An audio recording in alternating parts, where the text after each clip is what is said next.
crunch time for the Prime Minister. His big conference speech is a couple of hours away.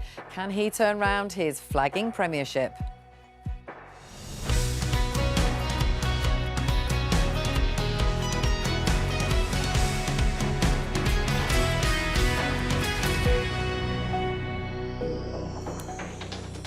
Hello, I'm Vicky Young and welcome to Politics Live. Joining me today, Paul McNamee, editor of The Big Issue, and the author and broadcaster Tamandra Harkness.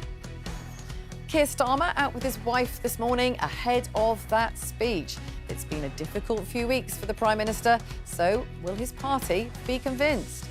It hasn't been perfect, we know that, we're very aware. I think we've done some really good stuff, like with the minimum wage, extra doctor's appointments. Even a Labour government that maybe hasn't hit the ground running is still better than any government provided by any other party. The Prime Minister will also announce a new NHS online service to cut waiting times. So, will it work? And it's your BBC News, so we want to hear your views on all these stories. You can contact us on WhatsApp, email or via the website using the contact details on screen now.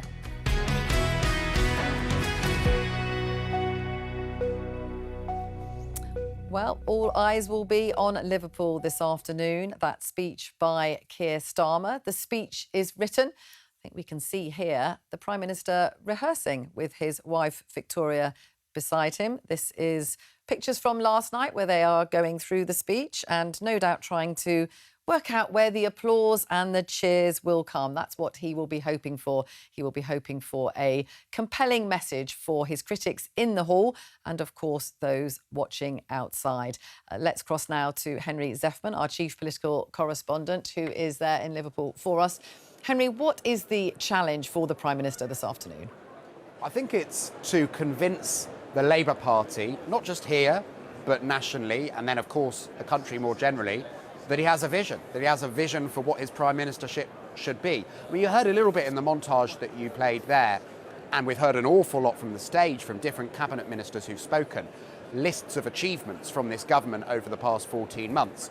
But what I think so many MPs I speak to want to hear from Keir Starmer is a vision that ties it all together, and more to the point, a vision which they believe will get them re-elected at the next general election, even if it is more than 3 years away. So a leader's speech is always the biggest moment of conference, and it's always a big political challenge for the leader delivering it. But I think for Keir Starmer at this conference, his second as Prime Minister, I think it's even bigger than usual. And, Henry, there has been a theme, hasn't there, over the last couple of days, and it's been cabinet ministers really criticising and laying into Reform UK. How much of that can we expect this afternoon? An awful lot. I mean, Keir Starmer and his team made a big strategic call maybe 6 or 9 months ago to essentially, at least in public appearances, treat Reform UK like the opposition rather than the Conservatives. Now, that is an astonishing thing for all the reasons we've talked about before. They've only got 5 MPs, they've come out of nowhere, etc., etc. But for those at the top of the Labour Party, the strategists involved, it just reflects simple reality, as displayed in so many opinion polls, but of course also in the local elections which took place in different parts of England back in May. I think we're going to get an awful lot of that from Keir Starmer today. And it's not just, by the way, about attacking Reform UK for its own sake. It helps Keir Starmer do 2 crucial things that his team want him to do. One is it sharpens his own identity. By defining himself against Reform UK, he is providing sharper definition to what he believes. And then the other thing is that we talk a lot about Labour potentially losing voters, or certainly seats that they used to hold, to Reform UK, to their right. But there's a lot of concern in different parts of the Labour Party about shedding votes to the left, to the Green Party, perhaps to a new party set up by Jeremy Corbyn and Zara Sultana, if that ever gets off the ground. And what Keir Starmer will try to do with this speech today, where we know that the message will be about Britain being at a fork in the road, is essentially say to the country and to left-wing voters and progressives more generally, look, there's 2 choices, guys. It's me or it's Nigel Farage. OK, Henry, thank you very much for that. Paul, is that how you see it? What is the challenge here? I think clearly, Keir Starmer, whatever he does, doesn't land. And as Henry said, and as some of the contributors said, the Labour Party they've done quite a few things in office, whether it is in labour reform around wages, whether it is around green renewal, and jobs that are coming there. But none of that sticks because they are constantly slightly snookered by reform. So it leaves him in a curious position in that I know he's saying it's a fork in the road. It was a fork in the road last year when he became Prime Minister. Yet at that time, he didn't seem to have a map or a compass to show people the way out. That's kind of what he has to do now. And also this idea, I think, of being led by reform, that isn't particularly a useful thing either. Of course, he can set himself up in opposition to them. He can say that this is what I am, not what they are. But that still means that essentially reform or they're making the weather and he's there with a broken umbrella. I think he needs, rather than just say, this is why we're different, he needs to say, this is how we will get the economy going. This is how we will get jobs. The jobs figures, they're still terrible. You know, it's nearly 1.67 unemployed million. And there are problems with ingrained worklessness. And that is stifling the economy. You can say he was dealt bad cards when he came in and there's problems post-Brexit and post a Tory mess. But he's had a year and he's not shown anything. And I think that rather than constantly refer to reform as the thing he's against, he has to say, forget about them. This is what I'm about. And if he did that, that may feel a little more substantial. OK, Tamandra, how big a moment is this for the Prime Minister? Well, I mean, clearly is a big moment. There's already talk within his own party of replacing him with somebody else after the May elections, which isn't very good for somebody who got in with a massive majority not much more than a year ago. But in terms of reform, I mean, it is in a sense true that reform are the main electoral challengers. A lot of opinion polls show that reform are getting more hypothetical votes if there's an election tomorrow than any of the other parties, which is extraordinary for a party with only 5 MPs, although they also did get a lot of votes. I mean, I believe they actually got more votes than the Lib Dems, although obviously the Lib Dems were very canny electorally and got a lot more MPs. So they really are a threat. And also, Labour are no longer the party of the working class. I know they're making a big thing out of this, but if you look at who votes for them, they're the party of the middle class. The working class had switched to the Conservatives previously, and increasingly, I think, are switching to Reform. So if Labour want to win their traditional foundational voters back, then they have to take the fight to Reform. Whether they're doing it the right way is another question. Well, let's put that to Peter Kyle, who is the Business and Trade Secretary and joins us now from Liverpool. Thank you for speaking to us today. I mean, your party is still in the polls, a long way behind Reform. Has the Prime Minister got what it takes to turn this round? Well, we are just a year and a bit into a 5-year parliament. And look what we inherited. I mean, a lot of people sort of seem to assume that after you have a general election, you go back to the start line and you start off all together again. You have a reset. It's not. We can only start off where the other lot left us. And they left us with shattered public services, bad reputation around the world, and an economy that had deep structural problems in it. So we've had to take some tough decisions. We've got to fix the foundations of the economy. We are investing in our public services, and we are 1 year in. And now we are starting to outline how we are going to build on those foundations to give people the opportunities that they need. When it comes to the public services, for example, how we're going to embrace technology to deliver services that are fit for the age that we are living in.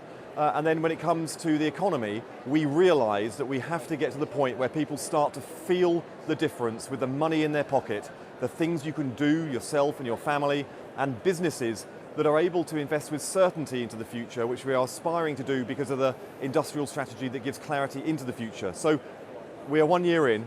We know there's a lot of work to do, and you're going to hear a lot more from the Prime Minister about what the next tasks and what the next challenges that we are going to be seizing in order to deliver it. We have heard a lot from some of your colleagues as well about Reform UK. For example, when it comes to immigration plans, we've heard this from the Prime Minister as well, calling Reform UK's plans racist and immoral. Are you worried that that language might be alienating people who are tempted to vote for Reform UK? It is absolutely right that we are clear about what we stand for as a political party and point out the differences between us and the Reform Party. Over the summer, for example, Nigel Farage said that he wanted to overturn the laws that we have implemented to keep children safe online. Now, it is right that we point out the dangers that that poses to children right around our country. That is a clear difference between us. They want to, for example, take people who have indefinite leave to remain in this country, who have been here for years and years, they've got families here, they've got long-term jobs here, they are contributing and paying taxes. He wants to rip them out of our communities and send them abroad. You know, we think that that is the wrong way to tackle the challenges that our country has. It will create more division and make it harder for our country to come together and create the wealth and opportunities, and that also the society which is at ease with itself, which we are when we're at our best. I mean, you are also suggesting changes to the immigration system. We've had Nathan get in touch with us. Let's just have a listen to what he had to say. I think a big thing that people are missing within this immigration debate is that the British state already arrests and deports people who do not pay their visa fees. This includes the wives of British citizens. My wife is a Brazilian citizen, and she could be arrested and deported next year if we do not pay an exorbitant fee. The fact that Labour or Reform would arrest and deport an Englishman's wife is insane to me. So he's making the point that he thinks there is already quite a strict system in place, and that you've got yourself into some kind of arms race with Reform UK on immigration. No, what we're trying to do is get a grip. As I said before, we have to continue where the Tories left off with the mess that they inherited because of the chaos and instability of the past. So we are moving forward from a position that's not ideal. They had an open borders experiment. Now, immigration is a complex issue where there's lots of different facets to it.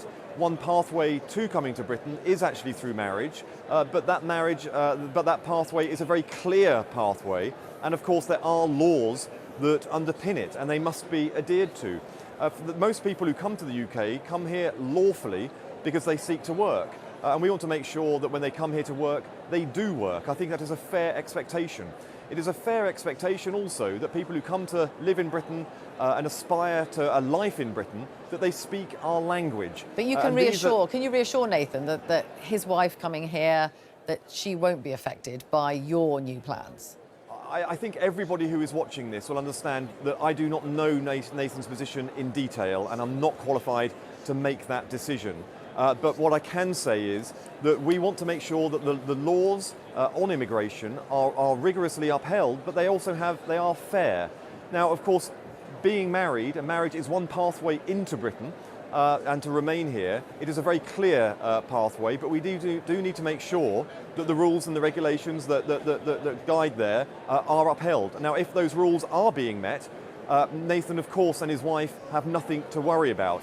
But we do ensure, because we are tightening up on ensuring that the laws are upheld, that if you are here illegally and you're not obeying to the immigration laws, there is a chance that you will be returned. And I think that is underpins the fairness that people are expecting from this government. And I can say that people who are here illegally, we have increased the returns by a third. But I'm sure Nathan and his wife have looked very closely at the laws that govern the immigration system in our country that apply to him and the marriage issue. Let's turn to the NHS, because the Prime Minister is going to make an announcement today, which is that there's going to be a new online NHS hospital service by 2027. How is this going to work? Well, most people will experience that their life, when it comes to travel, commerce and banking, is moving more and more online, and it's moving more and more to app-based interactions with those services. And they have the expectation that public services are keeping pace. It doesn't mean everybody will be forced to do this, because they won't, but people will have the choice. So if you imagine that we have hospital trusts right around the country, well, we'll be setting up from 2027 an online trust that will be fully staffed with doctors and all of the experience you would expect in it. And for those patients who choose to, you can then use the app, the NHS app, to start interacting with doctors via the app, but you will also be able to make appointments more easily, to make appointments for the kind of routine operations and visits that you need to, or visits that you need to make to NHS staff and hospitals. So more and more people expect online services to be provided, and the NHS is not immune from this. Actually, it is an opportunity for the NHS to connect to people in a way that they actually appreciate in the 2020s going forward. It is an example of the reform that is being driven forward by this government and the Prime Minister and embracing the digital age, not actually being stuck in the analogue age. And in a similar way, sticking with the NHS, a new system for booking GP appointments in England. Now, we all know about that huge rush at 8 a.m. The idea here is that you can do an online booking form. But already the British Medical Association is saying that actually this is going to lead to people missing serious conditions. What do you say to them?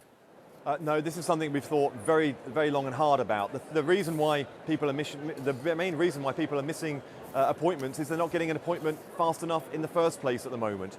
People are interacting in all sorts of ways with very important services in their life, and they're doing so online. It is absolutely right that every service embraces the digital world we're living in where it is appropriate. And it is fully appropriate that people are able to make appointments online. I don't think anybody can justify the panic and the rush for an 8 a.m. call to see whether you can get a doctor's appointment that day. That is just not fit for the age that we are living in, and there is an alternative. And that alternative, for people who choose it, should be reminiscent to the way that they engage with their banks and they shop and they interact with travel services. And I think people should quite rightly expect our health services and our public services, the welfare state, to start getting into the 2020s when it comes to these sorts of issues. And that's the excitement that we are bringing to the reforms that we are undertaking throughout our public services. I mean, there are some GP surgeries that already use that online booking system. We've heard from Sandra in Northumberland. She says that hers is dreadful because it's only open for a few hours. So it's actually almost the same as the 8 a.m. Scramble on the telephone. You have to wait all day for the call. And she says they don't give you a time, just a day. And she says it's useless.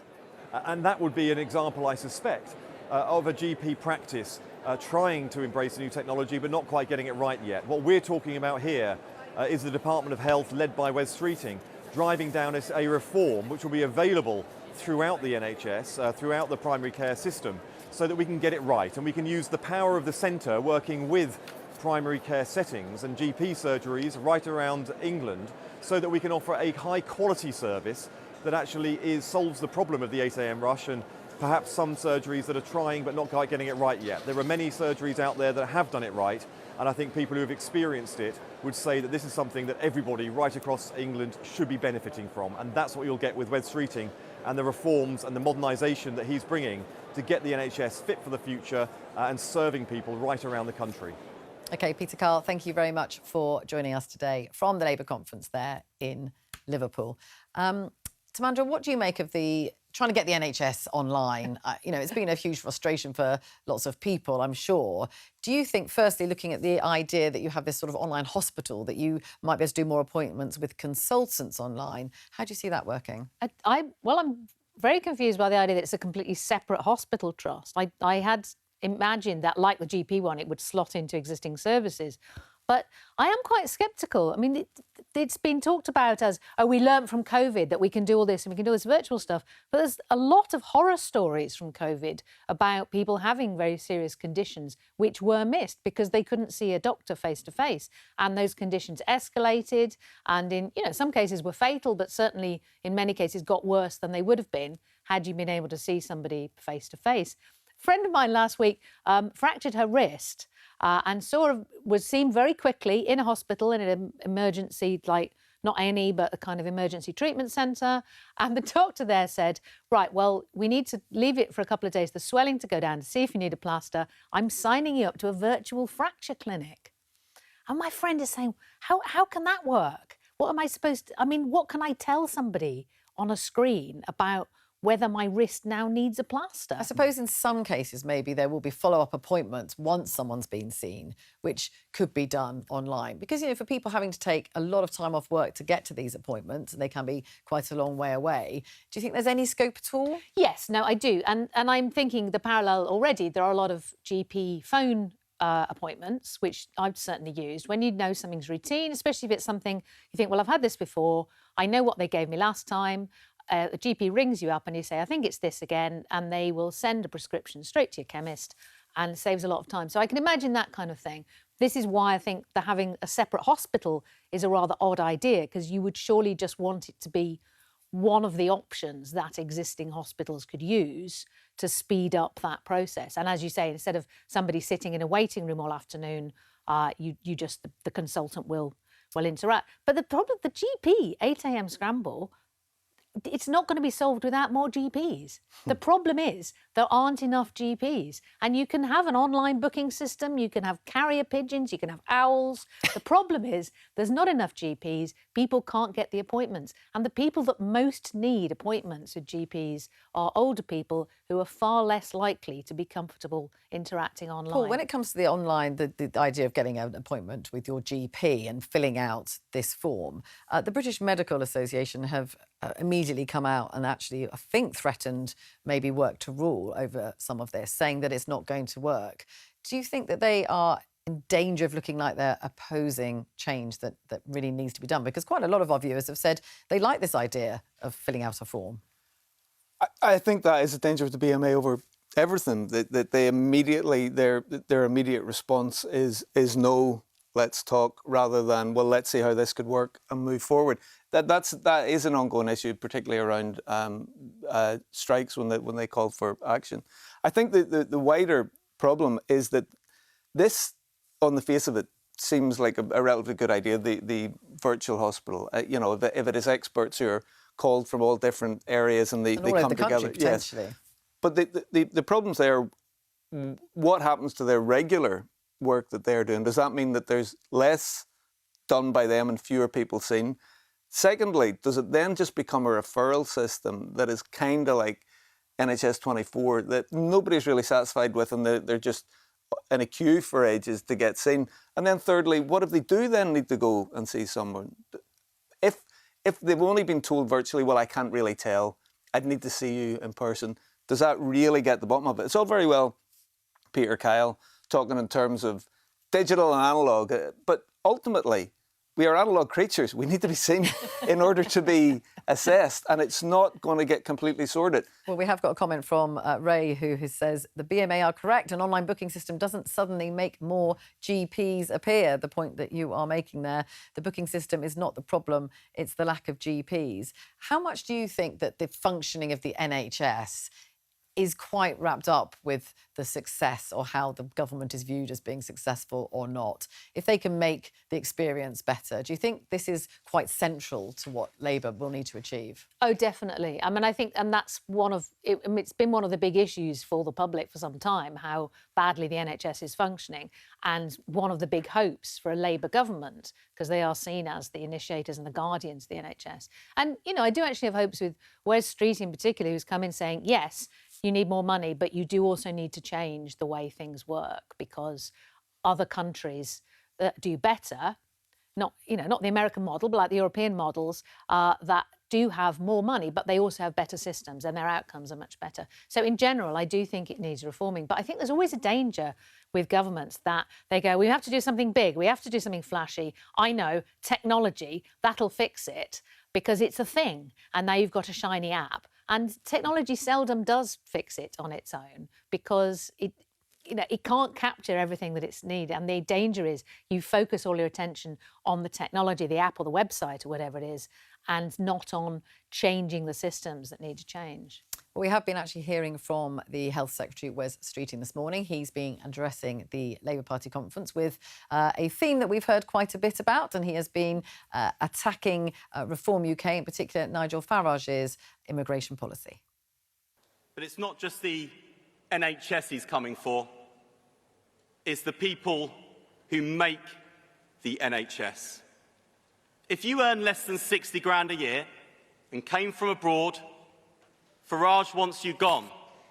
The doctors, the porters, the nurses, the people who care for us in our hour of need and kept this country going when everything else stopped, tearing families apart, our friends, our neighbours. Paul, is this a risky strategy by Labour, do you think, to, we've seen it a lot, haven't we, really deciding to go for Reform UK in quite an aggressive way? Could you understand what the strategy is that they're following here?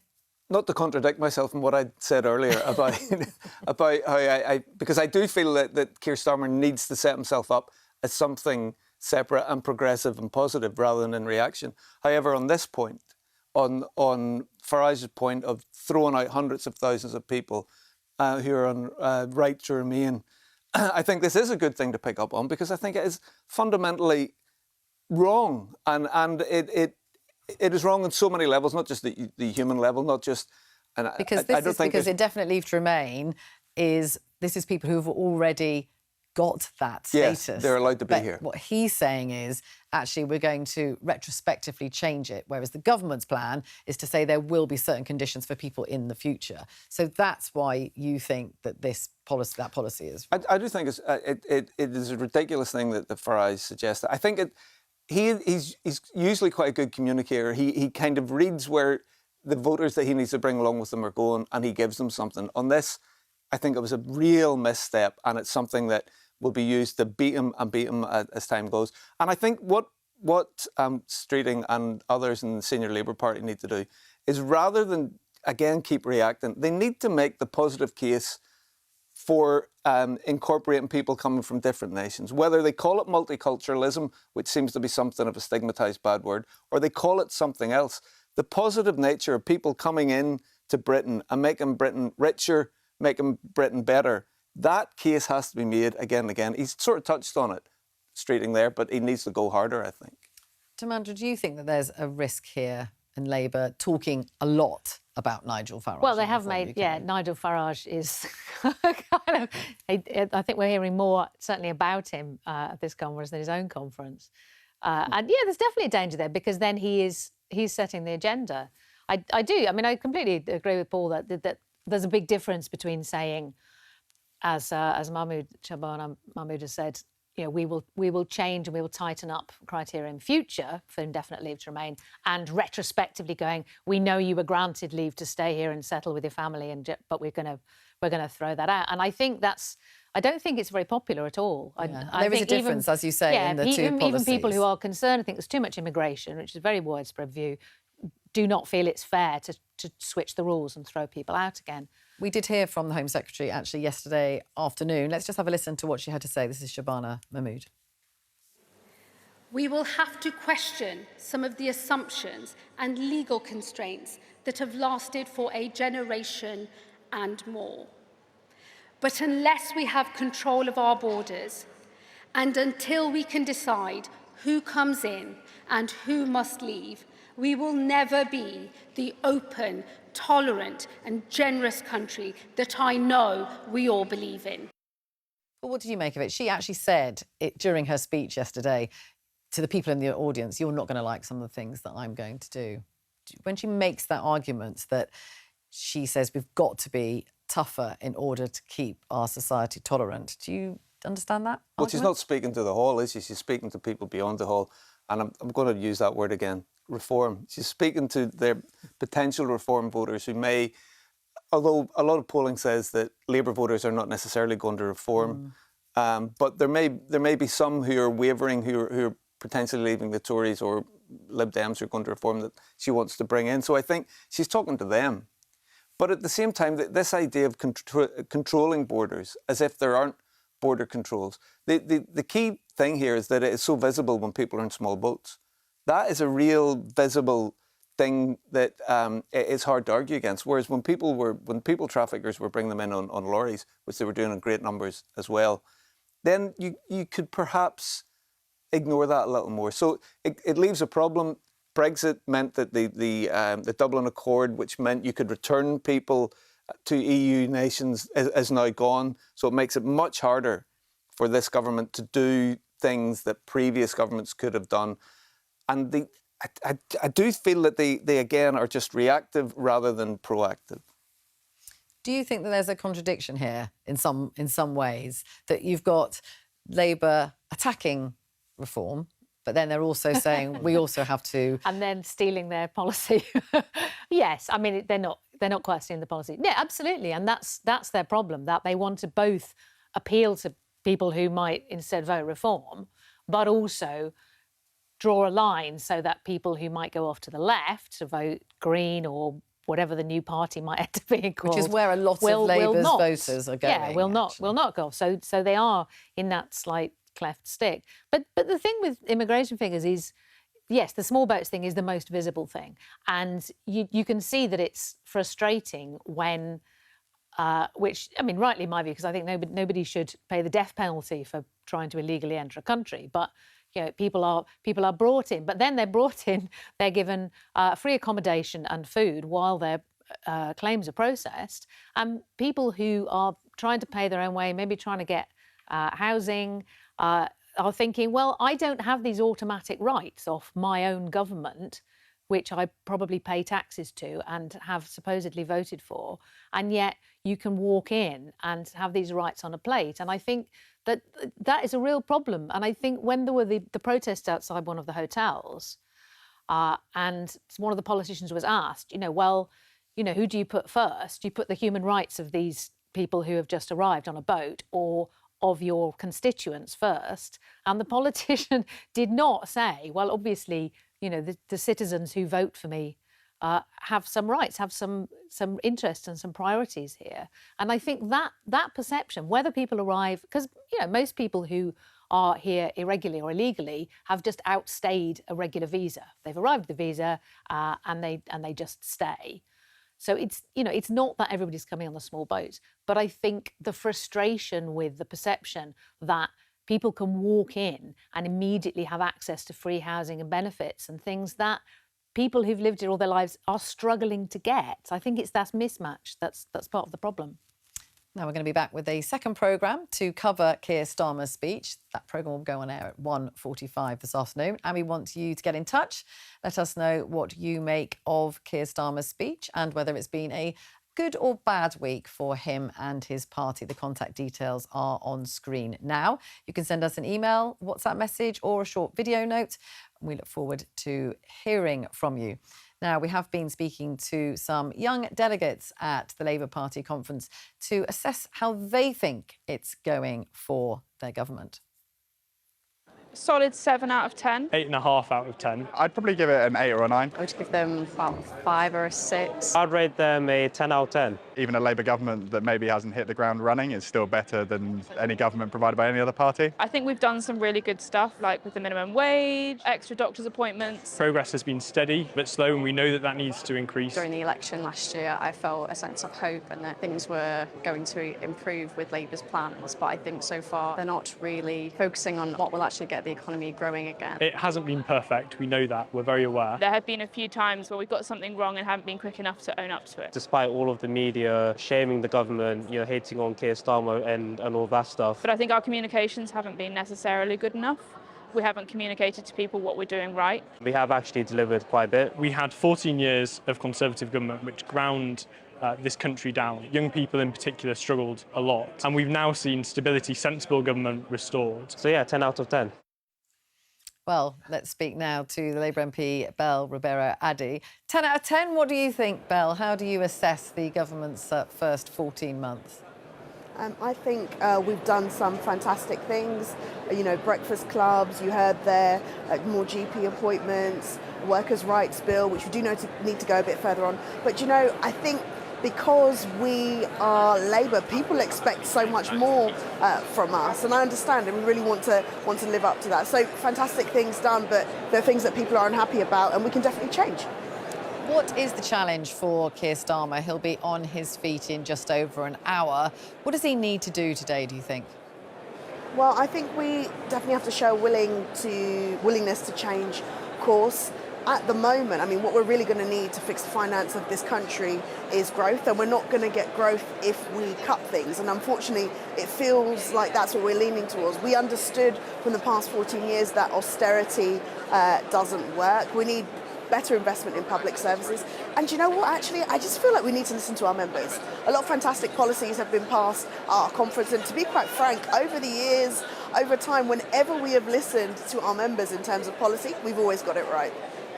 Do you think that austerity is what we have now under the plans that Rachel Reeves set out last year?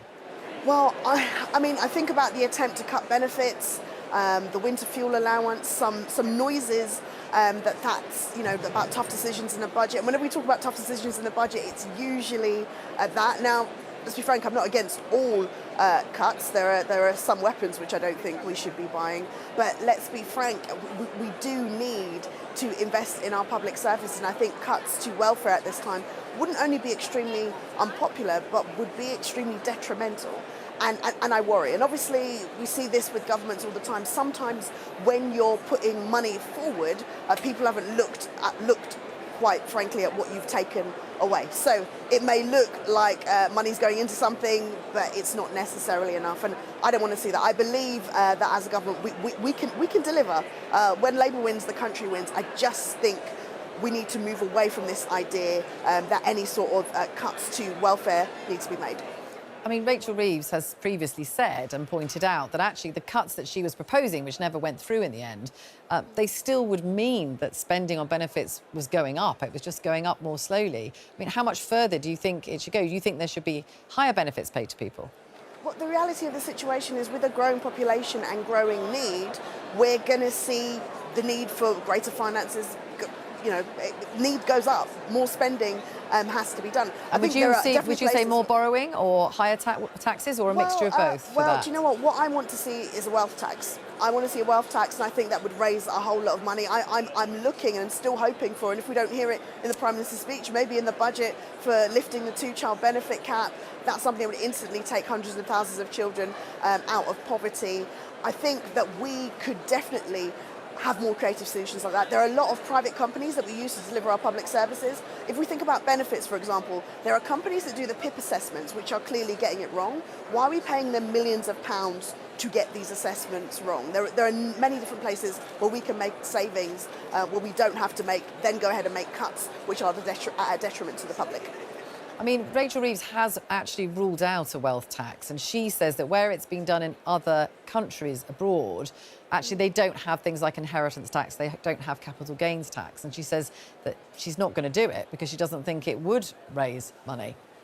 Well, I hope that she will change her mind. I can only ever be hopeful from the backbenches. Look, for me, it would be the quickest way to solve some of the problems of the day. At the end of the day, people are, we can't raise taxes, it seems, elsewhere. We've made a commitment not to do that. And actually, I don't want to see us raising taxes on the very squeezed middle. But we're not talking about people that are even on six figures and things like that. We're talking about billionaires, the type of people that wouldn't even miss it if they were taxed it. So I really do think that we need to consider that. And we need to invest more in our public services, because at the moment, the cost of living crisis has become so bad for many people right across my constituency and right across the country, and we need to make sure that we are providing for them in the best way we can, and we're not going to do that unless we have more investment. I mean, from what Rachel Reeves has said and what Keir Starmer has said, it doesn't sound like they are going to do what you want them to do. Do you think to get that you're going to need a new leader, a new team?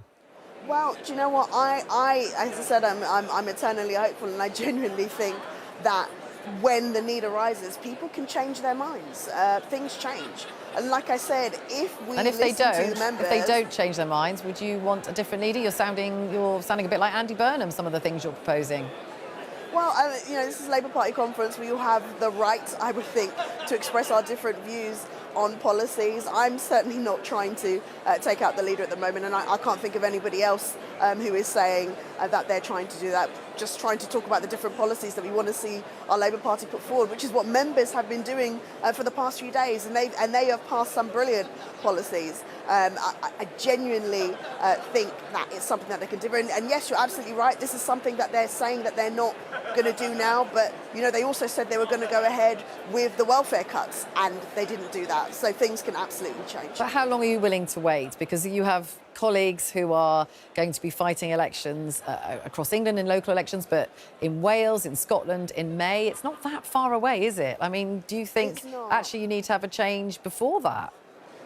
We need to have a change in policy before that. I couldn't tell you that we need to change the leader. And obviously, you know as well as I do how long a Labour leadership contest takes place. The amount of time we spend on it, it probably wouldn't be over by the May elections. So what we need more urgently is actually a change in course, and we can do that. As I said, we changed course on the welfare cuts, which I think was the absolute right things to do.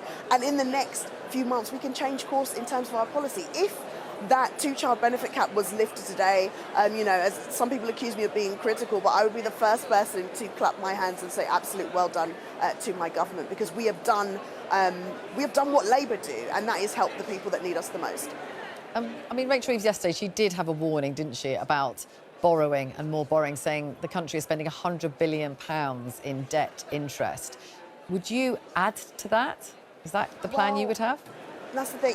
I have a warning. If we don't invest more in our public services, we're going to be in trouble. And the reality of the situation is our public coffers are not like someone's household bill. You know, you want to make savings and you stop spending bits here and there. You know, our economy needs investment for growth. You may need to borrow a bit for that, but the reality of the situation, for everything you put in, you get out.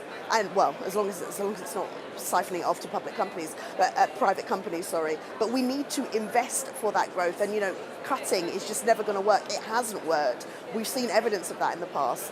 We need to change tack.